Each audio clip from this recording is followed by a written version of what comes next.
Comme vous voyez, on a été signalé et coupé.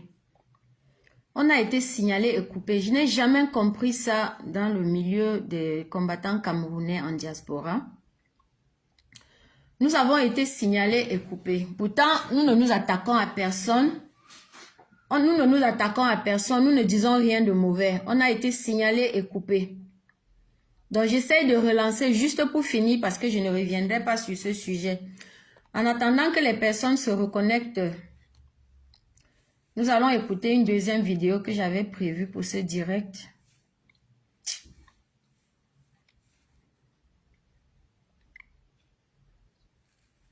Nous avons été signalés et coupés. Reconnectons-nous pour finir. Reconnectons-nous pour finir ce direct. Je ne serai pas longue. Connectons-nous, bipons nos amis. Nous avons été signalés et coupés.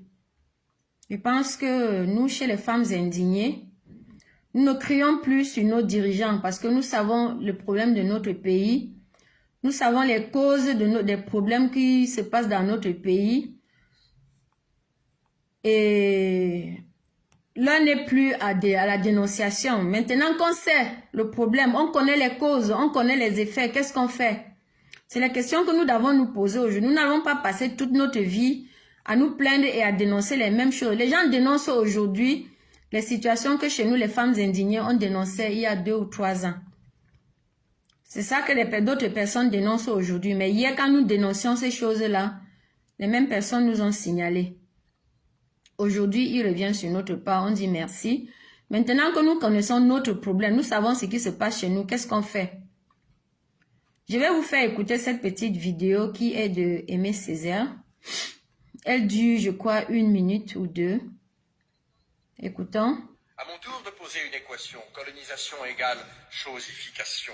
J'entends la tempête, on me parle de progrès, de réalisation. C'est une vidéo d'Aimé Césaire, nous n'avons aucun droit. De vie élevée au-dessus d'eux-mêmes.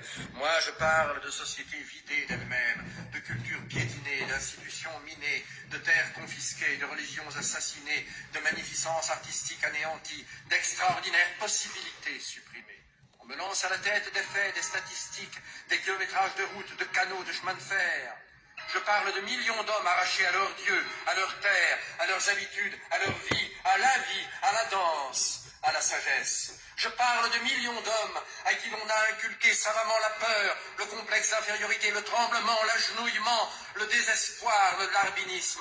On m'en donne plein la vue de tonnages de coton ou de cacao exportés, d'hectares d'oliviers ou de vignes plantées. Moi, je parle d'économie naturelle, d'économie harmonieuse et viable, d'économie à la mesure de l'homme indigène, désorganisé, de culture vivrière détruite, de sous-alimentation installée, de développement agricole orienté selon le seul bénéfice des métropoles, de rafles de produits, de rafles de matières premières. On me targue d'abus supprimés.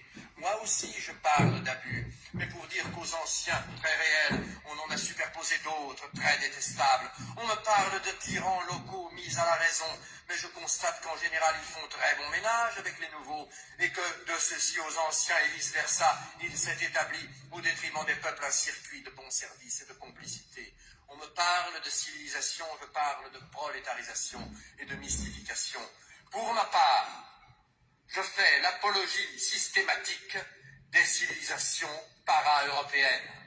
Chaque jour qui passe, chaque déni de justice, chaque matraquage policier, chaque réclamation ouvrière noyée dans le sang, chaque scandale étouffé, chaque expédition punitive, chaque cas de CRS, chaque policier, chaque milicien nous fait sentir le prix de nos vieilles sociétés. C'étaient des sociétés communautaires, jamais de tous pour quelques-uns. C'étaient des sociétés pas seulement anti-capitalistes, comme on l'a dit, mais aussi anticapitalistes. C'était des sociétés démocratiques toujours. C'était des sociétés coopératives, des sociétés fraternelles. S'il n'y avait pas eu de tentative de coup d'État, vous avez écouté comme moi. Ce discours, c'est Aimé Césaire qui en parle. Nous n'avons aucun droit sur cette vidéo, bien sûr. Tous les droits reviennent à l'écrivain Aimé Césaire et ses ayants droit. Quand j'écoute ceci, moi, ça me reconnecte moi, à mon moi. C'est-à-dire, je me sens avoir quelques racines de quelque part, parce que je m'y reconnais un peu dans ce qu'ils disent là. Donc, ce qui nous interpelle aujourd'hui, c'est de comprendre que nous venons de quelque part et que nous devons valoriser ce quelque part d'où nous venons. Nous devons valoriser ce quelque part d'où nous venons afin de puiser sur ce quelque part des racines pour avancer. Nous ne pouvons plus avancer comme des personnes perdues, des personnes qui n'ont pas d'histoire, des personnes qui ne savent même pas, des personnes aujourd'hui qui se cherchent. Nous nous cherchons, nous ne devons plus nous chercher parce que nous avons nos racines quelque part. Quand je vois les gens qui font la sapologie, nos frères du Congo démocratique, comment on appelle, les sapeurs, les sapologues, je ne connais pas comment on appelle ça. Je demanderai aux sapologues aujourd'hui de commencer à valoriser le tissu africain, de faire leur sapologie dans le tissu africain, sinon ça ne vaut pas la peine. À quoi ça sert de se saper en veste et cravate si rien de tout cela n'est tissé chez toi? À quoi ça sert de se saper en veste et cravate italien ou quoi, si rien de tout cela ne profite à ton pays, si rien de tout cela, rien dans tout ce que tu portes sur toi n'est produit sur ta terre, ça ne sert à rien. Je demande aux gens qui font la sapologie de commencer à se saper en africain. Et à nos dirigeants, à ceux qui gèrent nos pays, de donner à leur peuple les moyens d'être fiers. C'est-à-dire que si moi, demain, hier quand je me sentais grande femme, j'allais au marché, je sortais 40-50 000 pour acheter le wax hollandais. Aujourd'hui que j'ai compris que les Hollandais eux-mêmes ne portent pas le wax, les Vlisco, tout ça, ils ne le portent pas. Pourquoi est-ce qu'ils vont fabriquer la meilleure qualité uniquement pour l'Afrique? Il est temps que nous décolonisons nos têtes, il est temps que nous décolonisons nos esprits. Les Hollandais ne portent pas le wax. Pourquoi c'est eux qui fabriquent le meilleur pain wax destiné à l'Afrique? Pourquoi est-ce que Sicam au Cameroun ne peut pas fabriquer un pain meilleur que ce pain wax hollandais? Pourquoi est-ce que les grandes femmes camerounaises ne peuvent pas aujourd'hui se vanter de porter des tissus fabriqués à Sicam? C'est aussi ça le retour aux sources. Être fier de porter ce qui vient de mon pays. C'est ça le retour aux sources. Être content de valoriser ce qui est fabriqué chez moi. C'est de ça qu'il est question. Consommons africain. Soyons fiers de où nous venons et soyons fiers de valoriser ce qui sort de notre terre. Moi, je suis contente aujourd'hui quand je vois des jeunes à Bouddha qui fabriquent du vin à base d'avocat, qui fabriquent de l'huile à base d'avocat. Mais que nos pays, nos gouvernants ne mettent en place aucune structure pour faire connaître ces produits-là.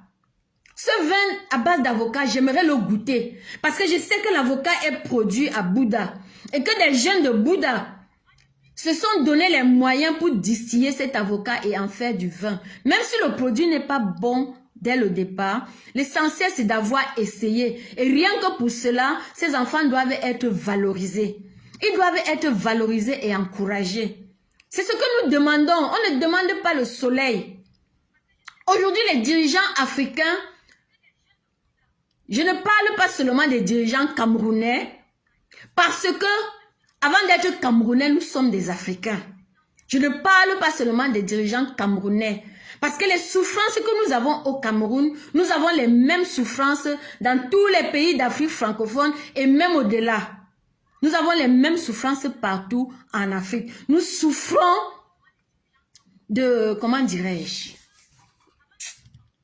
C'est-à-dire qu'on dirait que nous cherchons seulement à être bien vus par les autres. Non. Valorisons-nous nous-mêmes. Valorisons ce qui est produit chez nous. Mettons-le à la vue des autres et montrons-leur notre way of life. Valorisons tout cela. Et demandons à nos dirigeants pardon. Pardon.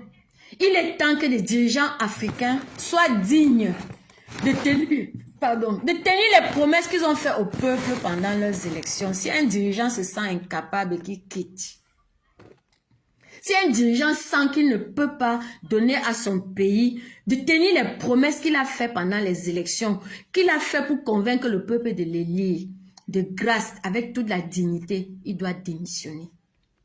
Il doit démissionner. et permettre à quelqu'un d'autre qui a une vision différente de venir montrer de quoi lui aussi il est capable. Et s'il n'est pas capable, il quitte. Nous avons besoin aujourd'hui de dirigeants patriotes, des dirigeants fiers, des personnes qui ne font pas le tour du monde pour demander de l'aide. Non, des personnes qui savent valoriser le peu qu'ils ont, même s'il n'y a pas d'argent. Qu'on dise seulement au peuple que non, si nous produisons telle chose et que nous la ventilons chez nous, ça nous évite d'investir dans les importations et de tous ces produits manufacturés qui débarquent, qui envahissent le marché et nous ne savons pas qu'est-ce qu'il y a dedans. Retournons à nos sources. Et nous qui sommes loin, valorisons ce qui vient de chez nous. Valorisons ce qui vient de chez nous. Encourageons les personnes qui sont restées au pays à produire, à chercher à transformer le peu qu'ils ont. Nous avons besoin d'avancer, d'évoluer. Nos pays ont besoin de grandir. Et chacun de nous devra faire sa part.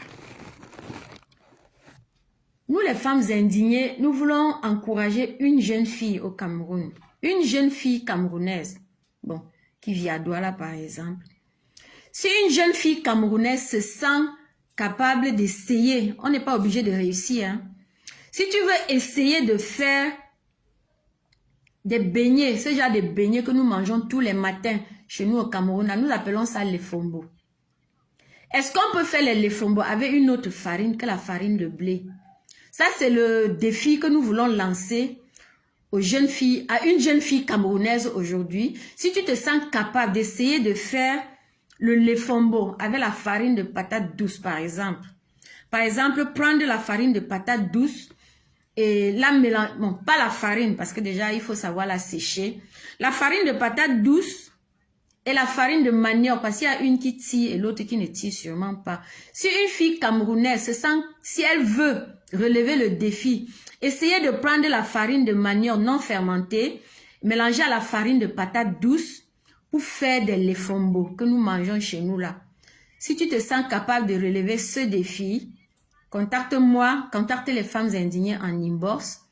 Nous allons te donner un peu d'argent pour faire cette petite recette. Tu feras et tu nous montreras qu'est-ce que ça donne.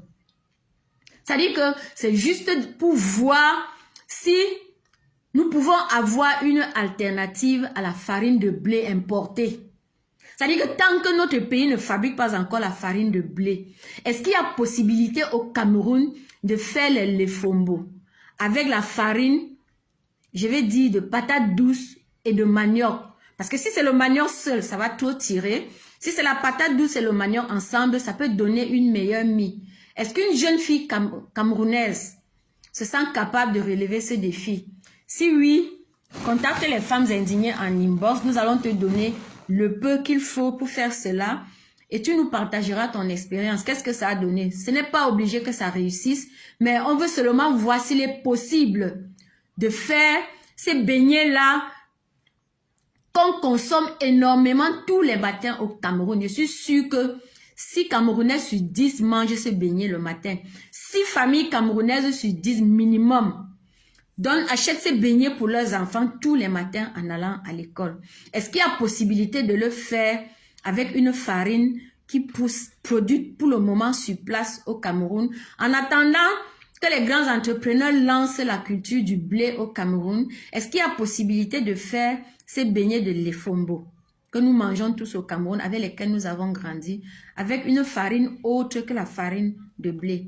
Si une jeune fille camerounaise se sent capable de relever ce défi, contactez les femmes indignées et nous allons te donner le peu d'argent pour faire un minimum afin que nous puissions goûter s'il y a possibilité de faire les lefombo du Cameroun avec une autre farine que la farine de blé.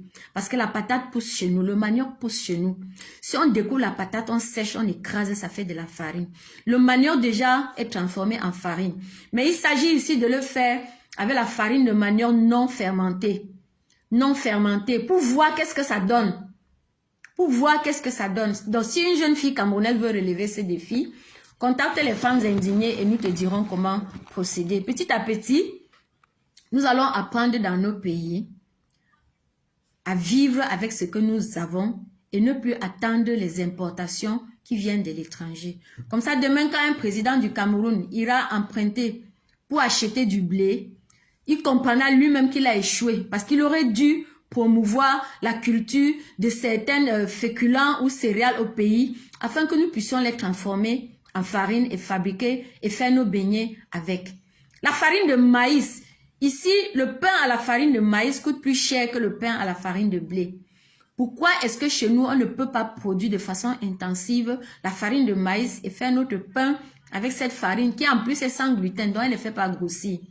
C'est autant de choses que nous devons valoriser, c'est autant de choses que nous devons mettre en avant pour vendre notre pays, pour montrer que nous pouvons avoir l'autosuffisance alimentaire, même en fabriquant nos spaghettis avec la farine de manioc ou de maïs, mais qui sont aussi bons que ces spaghettis qui nous viennent d'ailleurs ou qui sont importés et que nous ne savons pas qu'est-ce qu'il y a dedans.